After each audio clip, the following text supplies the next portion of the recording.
A billionaire found a baby in a box outside his gate. What happened to baby? What kind of mother leaves her baby in the rain?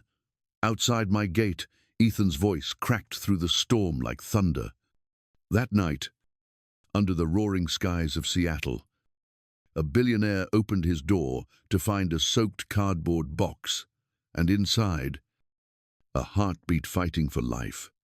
In that single moment, power met helplessness, and everything he thought he controlled began to fall apart.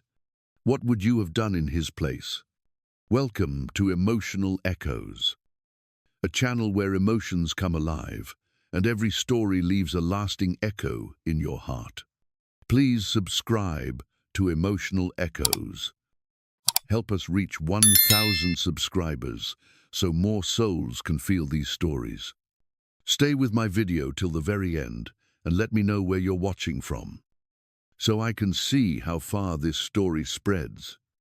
Now, let me tell you what really happened that night by the mansion on Lakeview Hill. The mansion on Lakeview Hill stood like a glass fortress, its lights glowing faintly through the storm.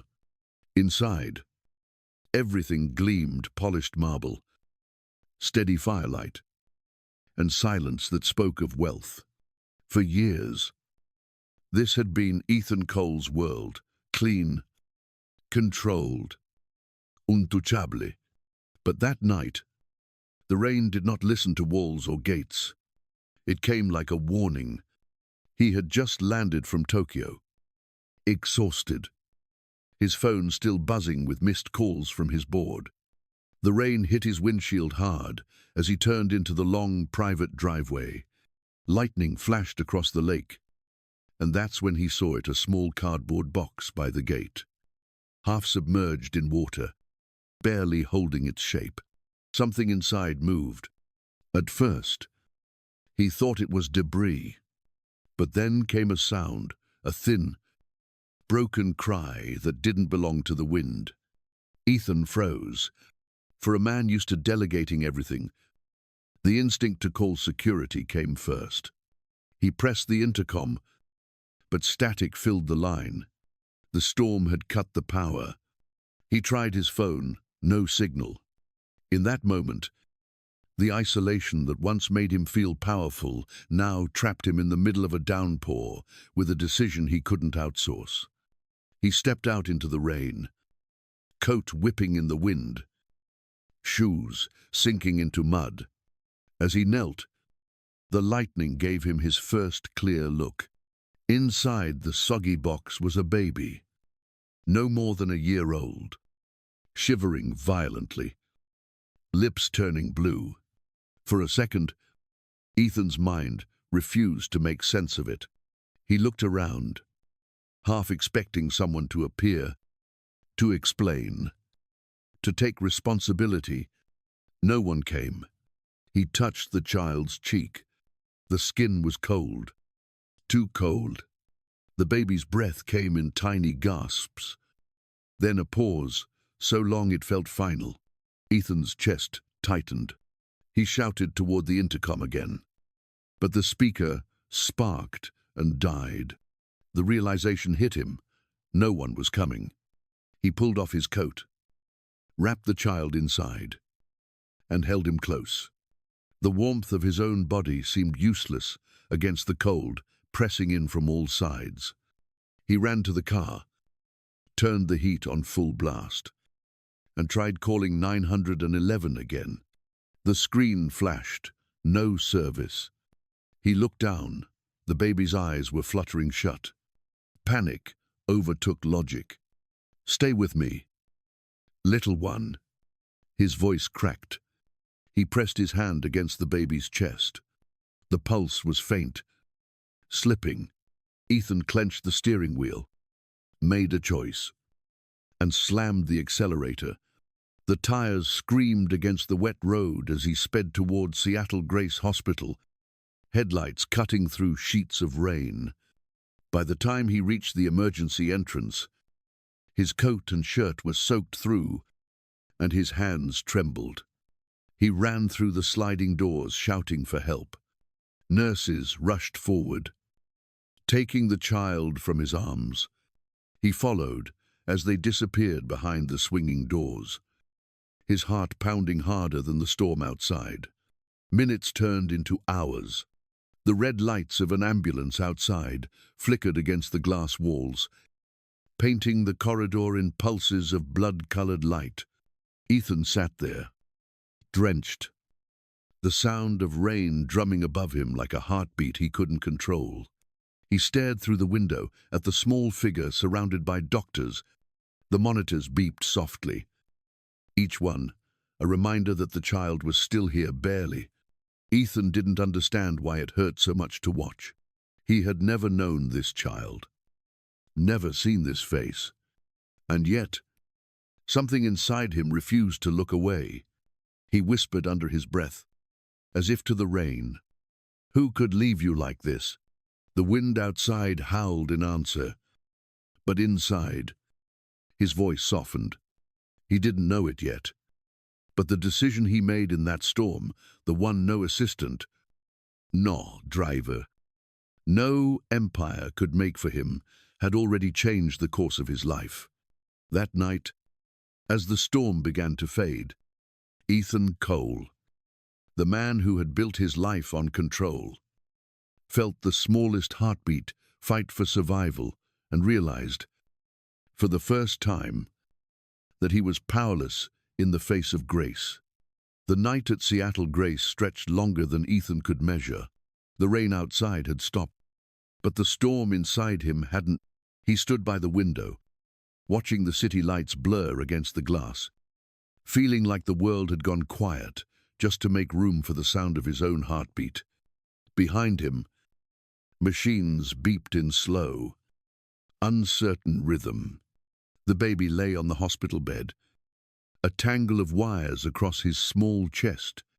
Ethan had seen hospital monitors before he funded medical research, attended charity galas, shook hands with surgeons who saved lives, but he had never felt the helplessness of waiting for one.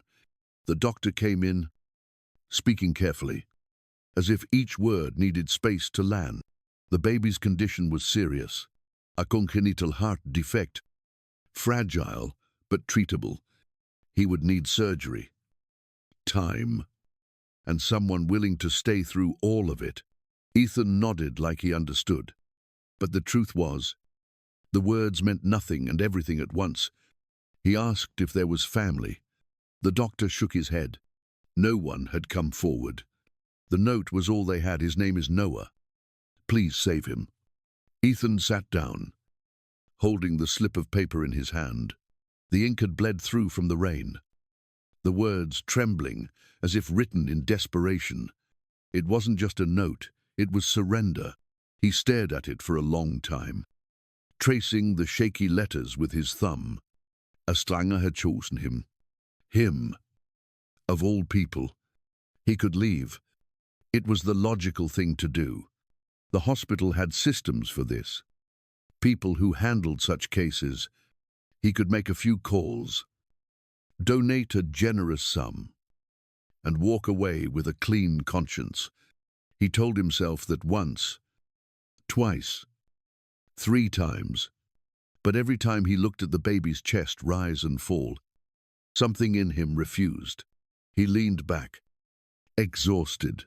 His assistant, Richard, called to remind him of a board meeting in the morning. He almost said he would be there. But then Noah's monitor beeped erratically, and Ethan turned toward the sound. Frozen. The nurse rushed in, adjusted something, and the beeping steadied again. Ethan didn't realize he'd been holding his breath until it came out shaking. He walked out into the corridor, pacing, hands buried in his coat pockets. The rational part of him screamed that this wasn't his problem. He barely knew how to hold a child, let alone save one. But another part, quieter, older, whispered that maybe some responsibilities find us, whether we're ready or not. When the nurse came with the paperwork for temporary guardianship, Ethan stared at the pen. His name looked strange above the signature line, like it didn't belong there. He thought about all the contracts he'd ever signed, all the deals that had made him rich. None of them had ever made his hands tremble like this. He signed anyway. Days passed in a blur of antiseptic air and low hospital lights. Ethan learned the routines: feeding, holding, watching the oxygen levels blink on the monitor. Each time the baby whimpered, his heart clenched. He had never stayed this close to anyone who needed him without asking for anything in return. The night before Noah was discharged, Ethan stood by the crib, unsure of what to feel. The baby was asleep, face soft, breath steady. A nurse asked if he was sure he wanted to take the child home. He didn't answer right away. He only said he'd try.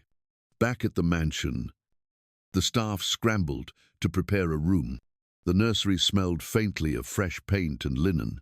Ethan stayed up late, sitting near the crib, the glow of the baby monitor casting soft shadows on his face. He told himself this was temporary, that once the surgery was done, he'd find a proper family for the child. He didn't realize how easily lies could sound like promises. When the baby stirred, Ethan reached for him instinctively. Noah's eyes fluttered open, glassy and unfocused. His tiny lips moved, forming a faint sound. Da. It wasn't a word, just a breath. But it stopped Ethan's heart. He leaned closer, almost afraid to move, as if any sound would break the moment. The baby's hand brushed his collar, then rested over his heart, and Ethan felt something shift deep inside him. He whispered, half to himself, "You're safe now." But the words felt larger than that. They were a vow, a confession, maybe even a plea. That night, while the rain returned outside, Ethan Cole, billionaire, strategist, man of logic, sat beside a sleeping child and realized that the quietest heartbeat in the room was the one that finally made his own feel alive again. The envelope arrived on a grey morning, thin and ordinary, yet it carried the weight of something irreversible. Ethan turned it over in his hands, the edges damp from his grip. He had been avoiding this moment since the day he signed the DNA test. But avoidance had never stopped the truth before. It only made it harder to face. He opened it slowly, the paper crackling like thunder in a quiet room. 99.9% probability of biological paternity. He read the sentence again and again, but the numbers refused to turn into meaning. The words blurred until they looked like static. His fingers trembled, not from fear of the result, but from the recognition of something too large to undo. He pressed a hand to his chest, trying to steady his breath. So the boy wasn't just a stranger left in the rain. The boy was his. For the first time in years, Ethan Cole, who built empires and bought silence, felt the ground move beneath him. He sat down, staring at the rain streaking across the window, every drop reflecting a decision he never remembered making. He called his investigator. The man on the other end spoke with the calm tone of someone who dealt in facts, not feelings. He said they had traced a name, Emma Rivera, former hotel employee, last seen working at the Meridian 2 years ago. No record of criminal activity, no signs of intent, just a woman who disappeared quietly after leaving her job. Ethan ended the call and leaned back, eyes closed. He didn't want to imagine, but his mind went there anyway to that night. 2 years earlier, when everything inside him was falling apart. It had been the night after a failed merger and a broken engagement. He remembered the champagne that tasted like regret, the music too loud, the fake smiles from people who wanted his name more than his presence. When the party ended, He took the elevator to his suite at the Meridian, his mind drowning in alcohol and exhaustion. He didn't lock the door. Maybe he forgot. Maybe a part of him didn't care anymore. He remembered sitting by the window, lights from downtown Seattle reflecting in his glass. The world looked blurry, dreamlike. He closed his eyes, and in that blur, every memory of his ex came rushing back, the voice, the scent, the shadow of what used to feel like love. When he heard the door creak open, he thought it was her. His half-conscious mind filled in the missing details, the way grief often does, turning strangers into ghosts of the ones we lost. Emma Rivera, meanwhile, was not supposed to be there.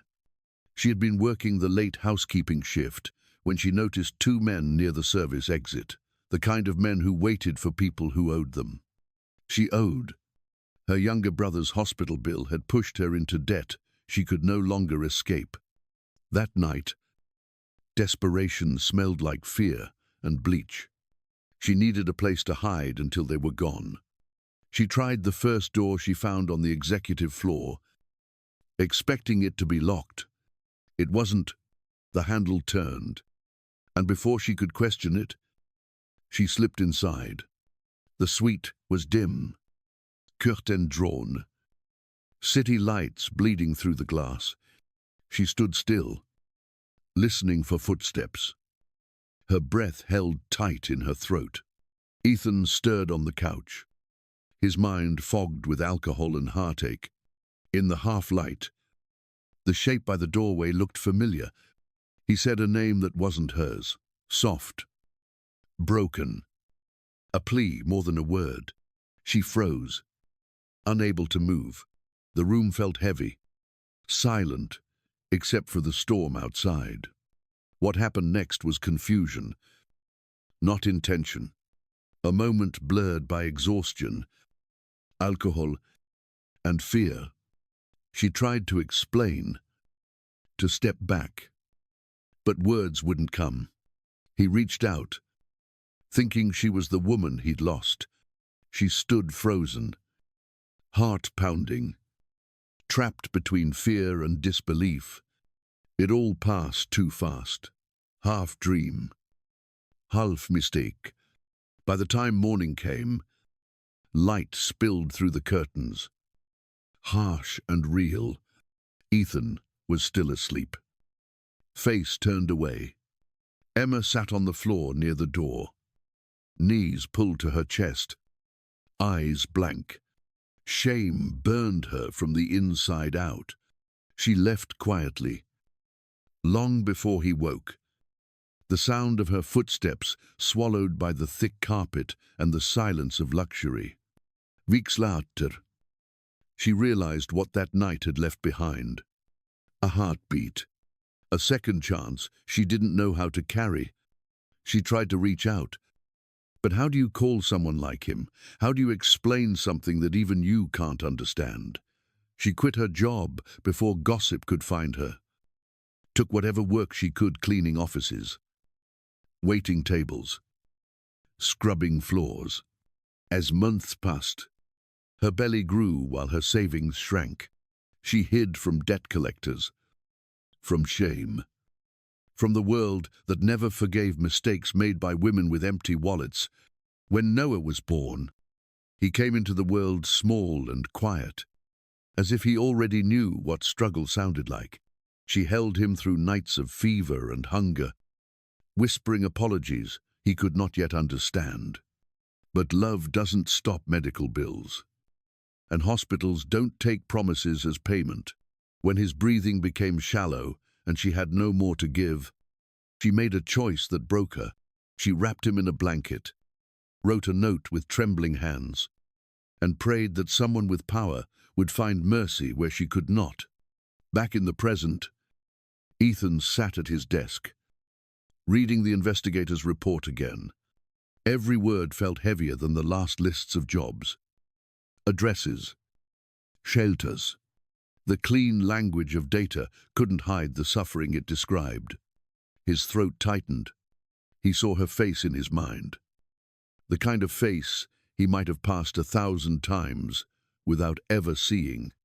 She had been a girl running from debt, not a criminal, a woman trying to protect a life she couldn't afford to keep, and he, lost in privilege and loneliness, had become part of a story that neither of them chose.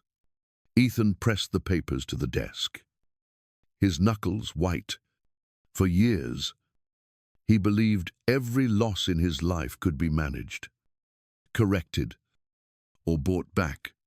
But this was different. This was human. This was consequence. He stood, walked to the nursery, and watched Noah sleep. The soft rise and fall of the child's chest was the quietest proof of fate he had ever seen. He whispered to the empty room, "You were never a mistake." And for the first time, Ethan understood that the truth wasn't meant to destroy him. It was meant to give him a reason to become something better. A year had passed since that envelope turned Ethan Cole's world inside out. He knew the truth, now knew who Noah was, knew what that night had cost. But truth alone didn't bring peace. It brought questions, the kind that kept him awake at 3 in the morning, staring at the ceiling and wondering if redemption ever came without pain.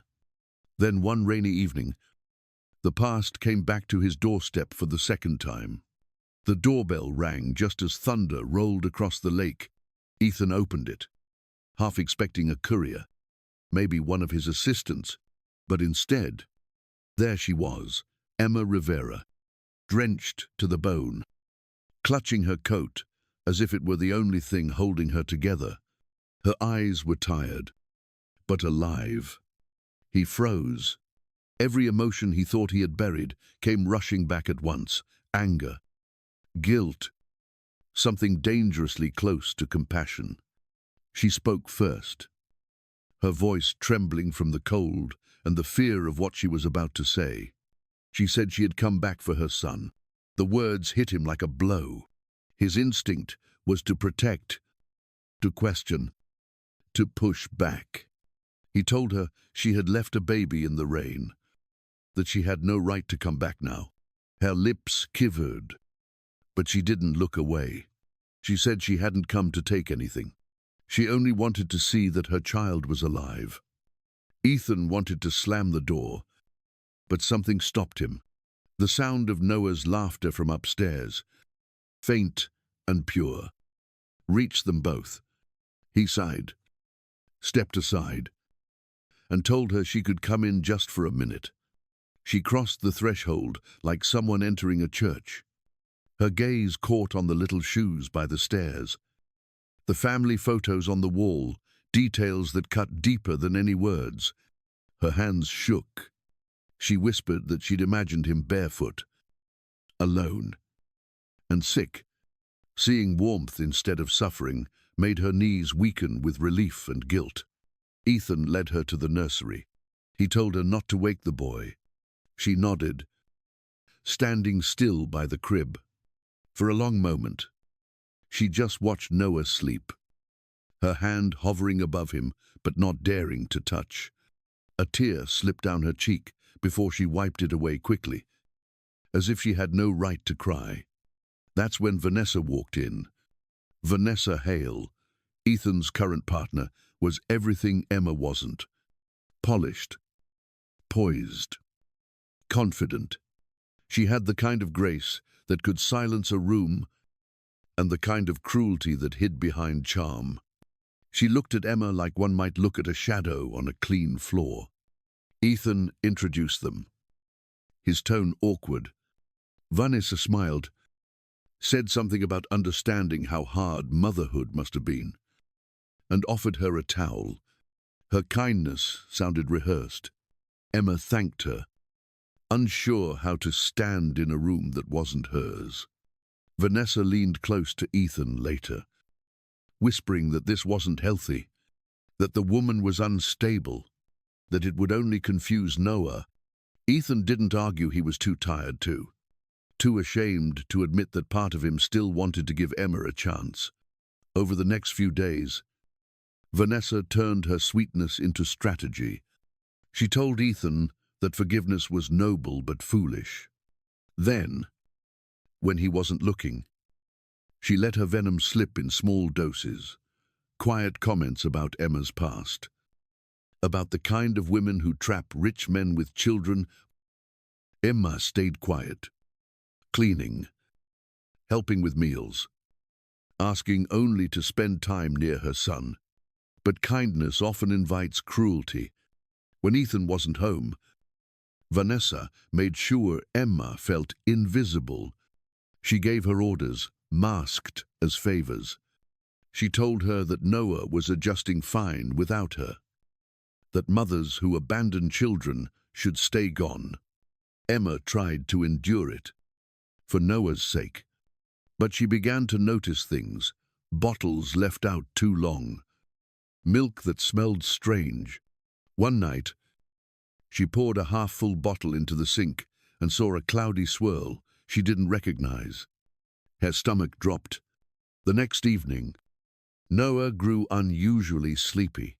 She tried to tell Ethan, but he brushed it off, saying the boy had been playing all day. Vanessa stood beside him, hand on his arm, looking perfectly calm. That night, Emma didn't sleep. She sat outside the nursery door, waiting for morning, afraid of what silence might mean. The tension broke at dinner 2 days later. Emma confronted Vanessa quietly, asking if she had touched the baby's bottle. Vanessa smiled, tilted her head, and said that Emma was exhausted, maybe even delusional. She lifted her wrist, revealing a small scratch, and said Emma had attacked her when she was only trying to help. Ethan's voice rose, full of confusion and anger. He turned to Emma, asking what she had done. She pleaded with him to believe her, tears blurring her vision. Vanessa's eyes glistened with fake tears as she said she didn't want to press charges. She just wanted peace. Ethan's patience snapped. He told Emma she needed to leave, just for a while, until things calmed down. The words came out colder than he meant them to, but once spoken, they couldn't be taken back. Emma stood still for a moment, then nodded. She didn't argue. She only asked to see Noah once more.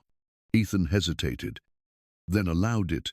She bent over the crib, brushed her fingers against Noah's teeny hand, and whispered something only he could hear.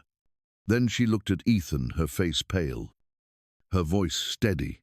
She said she hoped one day he'd see the truth, and when that day came, she'd still be waiting for their son's sake, not hers. When she stepped outside, the rain had started again. She didn't look back. Inside, Vanessa slipped her hand into Ethan's and said softly that he'd done the right thing. That love sometimes means protecting your own peace. Ethan nodded, but his chest ached. The silence that followed didn't sound like peace at all. Later that night, as Noah slept restlessly, Ethan stood by the window. His reflection looked tired, older. He told himself he had restored order. But deep down, he knew that order without truth was just another kind of chaos. He didn't know it yet. But that rain would return, and it would wash away every lie that still clung to his house. The night after Emma left felt like a punishment carved from silence. Ethan told himself he had done what was necessary. That order was mercy. But Noah's soft crying kept cutting through the lie. The sound came again, sharper this time, echoing down the hallway like something breaking that words could not fix. He left his office and started up the stairs. The house was dark, except for the flicker of a lightning flash that bled through the windows. Halfway up, he heard Vanessa's voice, strained and wild. The kind of voice that belongs to a person whose control has slipped away. Then came the sound of a bottle hitting the floor and Noah's cry turning into a choke. When he burst into the nursery, the scene froze him. Vanessa stood over the crib, her face twisted with rage, shaking the baby's blanket as if trying to erase something invisible. Noah's small hands were raised in panic, and the look in his eyes was not fear of pain, but confusion at the face of someone he had been told to trust. Ethan moved before he thought, pulling her back with a strength that came from pure instinct. She screamed his name, hair falling loose, voice cracking. She said he had destroyed her, that she had given him everything, and he had traded her for a stranger's child. Ethan's breath came hard and fast as he checked Noah, touching his arms, whispering that it was okay, that Daddy was here. His hands trembled as he lifted the boy and felt the little body shaking against his chest. Vanessa grabbed his arm, nails digging into his skin. She accused him of loving a mistake, of letting guilt turn him into someone weak. The words poured out of her like acid, burning everything they touched. He tried to calm her, but her eyes were bright and far away, and she said she would not let that child ruin them. Ethan turned to face her fully. For the first time, he saw what Emma had tried to tell him. The charm, the control, all peeled away until what stood before him was raw and cruel. Vanessa took a step closer and said that Noah was a symbol of everything wrong with him, a constant reminder that even powerful men can make pathetic choices. He told her to stop, but she laughed, a sound sharp enough to split the air. She said he was too late, that the world outside would soon know the story of a billionaire and his bastard son, that she had already made sure of it. Ethan's jaw tightened. Every muscle in his body wanted to protect the small life in his arms, and something inside him shifted, snapping like glass under pressure. Another flash of lightning filled the room, turning everything white. For a heartbeat, time slowed. He saw the woman he once thought he could build a future with, and understood that love without kindness is only control in disguise. He said enough, his voice steady in a way that scared even him. He told her to leave. Now, Vanessa stared at him as if she had not heard. When he pointed toward the door, she whispered that he would regret it, that no one would believe a man like him could be a victim. He didn't answer. He just opened the nursery door wider, holding Noah close as thunder rolled in the distance. She walked past him slowly, pausing at the hallway mirror. In the reflection, her eyes looked hollow. She said he was throwing away the only person who ever loved him. Ethan replied quietly, "That love never looks like this." Then he walked her to the main door without touching her again. The rain outside was heavy, washing over the marble steps. Vanessa hesitated, then turned one last time and said that Emma would ruin him too, that compassion would make him poor. He stepped back and shut the door between them. The sound echoed through the house like a verdict. For a moment, he stood there, breathing hard, his reflection caught in the glass of the entryway. The thunder softened, leaving only the quiet sound of rain. He felt Noah's heartbeat against his chest and realized it was the only rhythm he trusted now. He carried the child back upstairs, whispering soft words until the trembling stopped. When he laid Noah in the crib, the boy's eyes fluttered open. Ethan brushed a tear from his cheek and promised that no one would ever hurt him again. The promise felt like both a confession and a vow. He sat beside the crib for a long time, watching the lightning fade into the horizon. Every shadow in the room felt lighter now that the truth had no place left to hide. He thought of Emma in the rain and the way he had doubted her, and the weight of that choice settled deep in his chest. When dawn came, the air smelled clean. The storm had ended, but the lesson it left behind was written in the silence. Ethan knew he could no longer live behind glass walls built from pride. He had been blind to cruelty because it spoke the language of order, but not anymore. He had seen enough. He stood, looked once more at Noah, and whispered that the rain had done its job. It had washed away what didn't belong. The storm had ended, but Ethan could not feel peace. The mansion was quiet, yet every silence inside it carried the sound of Noah's frightened cry. He replayed that night again and again until guilt became heavier than sleep. When dawn came, he packed a small bag, held Noah close, and told the driver to take him to the address written at the bottom of the report, the last known location of Emma Rivera. The city looked different in daylight. It was smaller, humbler, more honest than the glass towers he lived among. The car stopped in front of a grey shelter tucked between two old buildings. A handwritten sign read Haven House. Ethan hesitated before stepping out, his expensive shoes sinking into the puddles left by the storm. He felt like an intruder in the world that had once saved his son. Inside, the air smelled of coffee and laundry detergent. A volunteer led him down a narrow hallway. She said Emma was in the kitchen, helping with breakfast. Ethan thanked her, his voice tight. He stood in the doorway and saw her hair tied back, sleeves rolled up, wiping down a table with quiet focus. She looked thinner, stronger, but her face still carried that same gentleness that had haunted him. When she looked up and saw him, she froze. The room went still, except for the hum of an old refrigerator. Ethan tried to speak, but his throat locked. He finally managed to say he was sorry. Not for one thing, but for everything. For doubting her, for believing lies, for letting his pride speak louder than truth. The words came rough, and when they ended, he looked smaller than she had ever seen him. Emma put the cloth down and stepped closer, her voice calm and tired.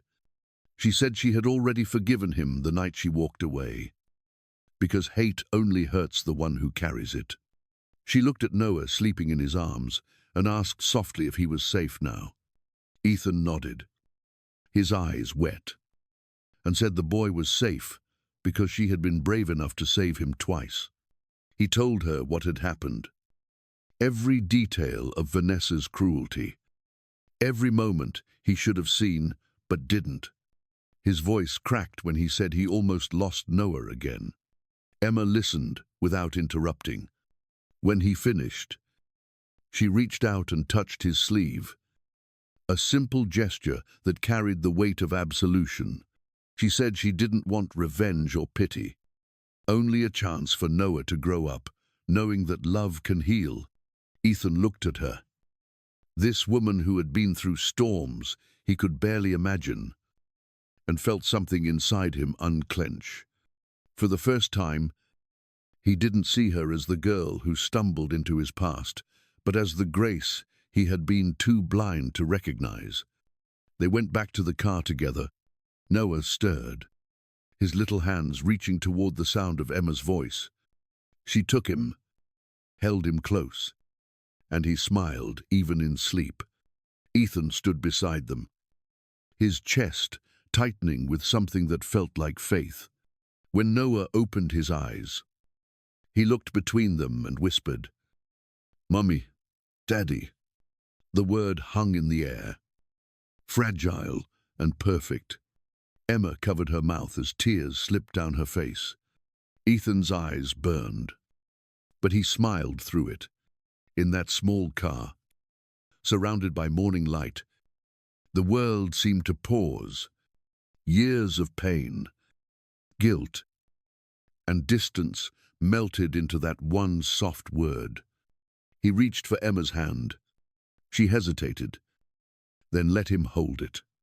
No promises were made, no grand speeches said. There was only the warmth of their child between them and the quiet truth that sometimes grace returns, not as lightning, but as light that refuses to fade.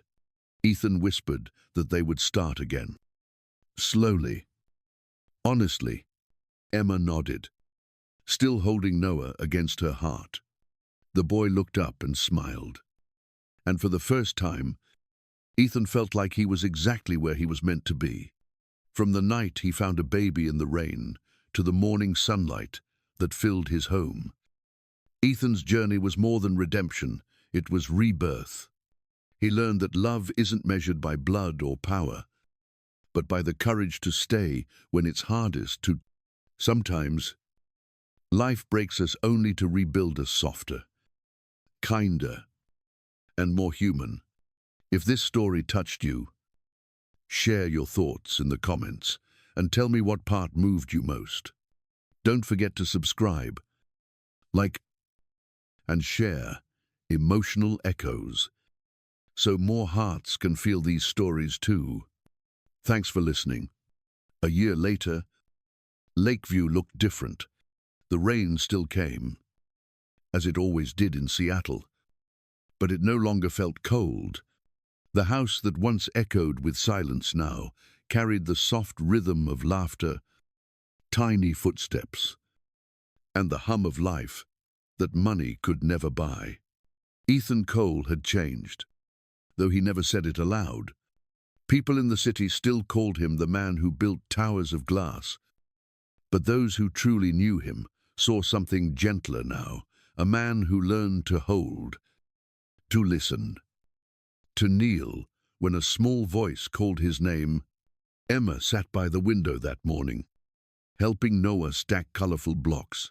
He was stronger now, his little heart beating steady beneath his pajamas.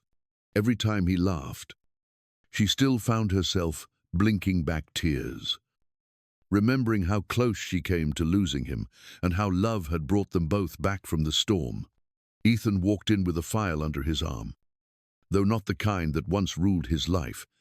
On the cover, it read, "The Noah Foundation." His newest venture wasn't about profit, it was about promise.